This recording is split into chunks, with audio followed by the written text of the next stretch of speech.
For the neighborhoods of Abasan, Waterways, and Beacon Hill, these are the most damaged areas in Fort McMurray, and citizens there should not be occupied and go back to their homes until the municipality has removed the debris. We recognize that there are approximately 567 homes in these neighborhoods that have not been damaged by fire and are structurally sound, and the owners in these homes were expecting to begin to return. However, it became very clear it's not safe to live in these neighborhoods with the debris in place. So we recognize that this is new information for residents of these three neighborhoods, and many of them are understandably rather concerned and upset. But we need to ensure that residents and their families are protected when crews begin removing debris that is toxic and potentially dangerous chemicals in it.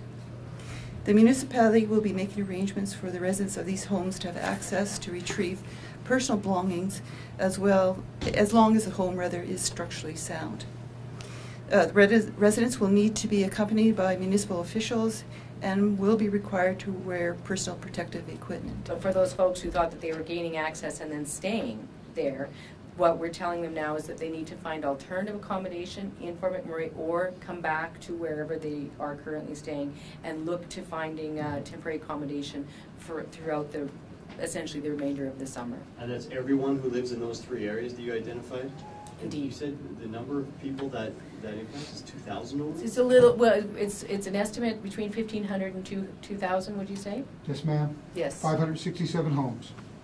But 9,000 people live there? Right, so we already knew that about, that roughly 7,500 to 8,000 people were not going to be able to return to their homes. We've already known that. We've already been working on the transitional accommodation plan. We've been looking both down here and in other receiving communities, as well as transitioning them back to accommodation in Fort McMurray while they work through the process of rebuilding. So we've always known there was that group. What we've done is that we've added to that group of roughly 8,000 people another roughly 1,500. They, of course, their houses remain intact, but the question is when it's safe for them to go back into those neighborhoods. So we're saying in that case, we just don't think that there's just enough damage in those neighborhoods that it's not safe for them to be driving by it every day, to have their kids playing around it, their pets playing around it, all that kind of stuff, while they're in the process of cleaning it up, because we're trying to get these neighborhoods cleaned up over the course of the next 2 or 3 months.